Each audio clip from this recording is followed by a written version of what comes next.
बिस्मिल्लाहिर्रहमानिर्रहीम। अस्सलाम वालेकुम। उम्मीद है कि आप सब खैर खैरियत से होंगे और अपने अपने घरों में खुश और आबाद होंगे। आज मैं आपके लिए फिर एक नई रेसिपी लेकर आई हूँ जो कि करेले गोश्त की है और ये बिल्कुल भी टिपिकल रेसिपी नहीं है। आप देखें, इंशाल्लाह आपको पसंद आएगी। चले आए शुरू करते हैं। सबसे पहले हमने हाफ के-जी मटन लिया। आप इसको बीफ में भी बना सकते हैं लेकिन चिकन में नहीं बनेगी। फिर उसमें हमने गर्म पानी यूज़ करना है, ठंडा नहीं करना है, ना ही नॉर्मल।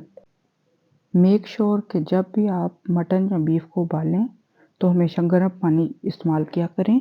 इससे आपका मटन और बीफ बहुत अच्छा टेंडर हो जाता है और जल्दी हो जाता है। सबसे पहले हमने इसमें 1 टीस्पून ब्लैक पेपर लिया है, 3 से 4 लौंग लिए हैं, 2 दालचीनी के टुकड़े, 1 टेबलस्पून खुश्क धनिया, 1 मोटी इलायची, 2 छोटी इलायची। अब हम इसमें प्याज डालेंगे, गार्लिक और हरी मिर्चें। जिंजर का यूज़ नहीं करेंगे। मैंने 2 मीडियम साइज़ के प्याज लिए हैं, अगर आप इससे ज़्यादा डालना चाहें तो भी ठीक है। 8 से 10 जवे लिए हैं और 3 से 4 हरी मिर्चें इसी टाइम पे डालेंगे।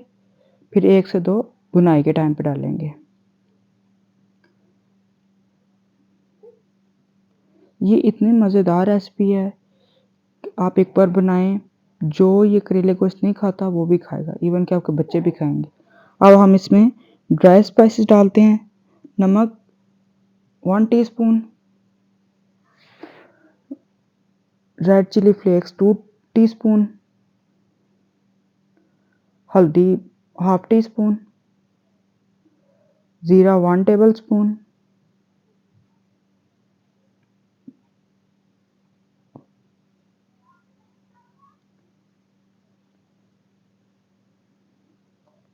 उम्मीद है कि आपको मेरी रेसिपी अच्छी लग रही होगी।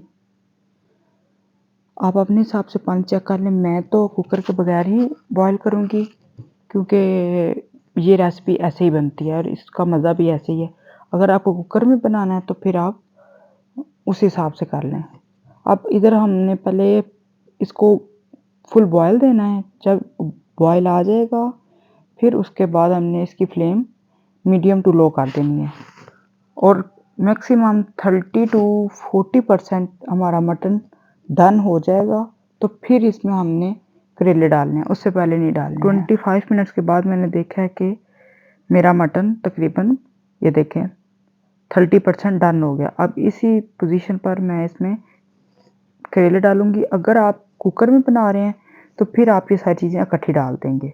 करेले मैंने 3 बड़े साइज़ के लिए हैं। अगर आपके मीडियम साइज़ के हैं तो 4 से 5 इनफ होंगे। हाफ के-जी में इतने इनफ होंगे। मैंने 2 बड़े टमाटर लिए हैं। अगर आप मीडियम ले रहे हैं तो फिर 4 टमाटर ले लें।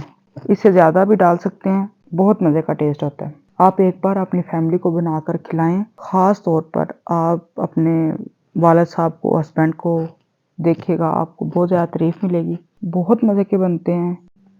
अच्छा, जब इस पोजीशन में आ जाएंगे यानी इनका पानी सारा ड्राई हो जाएगा। आपने इनका पानी इसके अंदर ही ड्राई करना है, निकालना नहीं है क्योंकि फिर उससे उसका फ्लेवर डिस्टर्ब हो जाएगा। अब मैंने ना इसमें से 1 कप जो था ना पानी निकाल लिया था क्योंकि बाद में बुनाई में ज़रूरत पड़ेगी।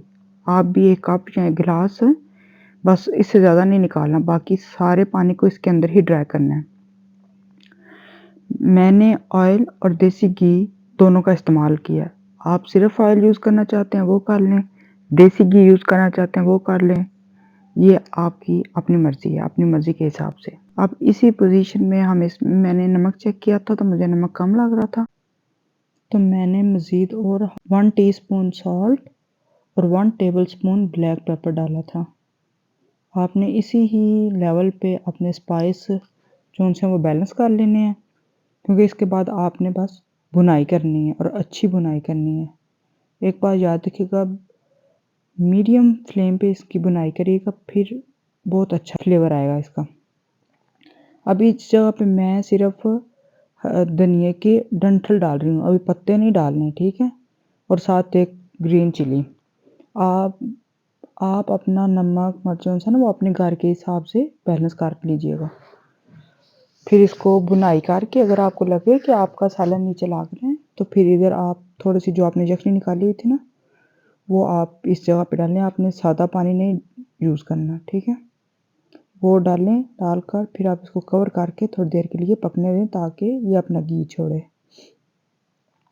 जब ये घी छोड़ देगा तो फिर इसको आप अच्छे से भूनें, हरा धनिया डालें और थोड़ा सा स्टॉक डाल के, मतलब जिससे आपका जो हंडिया है वो थोड़ी सी खुल जाए। स्टॉक डालें और इसको दम पर ना 5 से 7 मिनट के लिए रख दें। फिर घी ऊपर आने तक इसको पकने दें। जैसे घी आए तो फिर आपका सालन डन है। लें जी, आप गरम गरम तंदूर की रोटी के साथ खुद भी इंजॉय करें और घर वालों को भी इंजॉय करवाएं।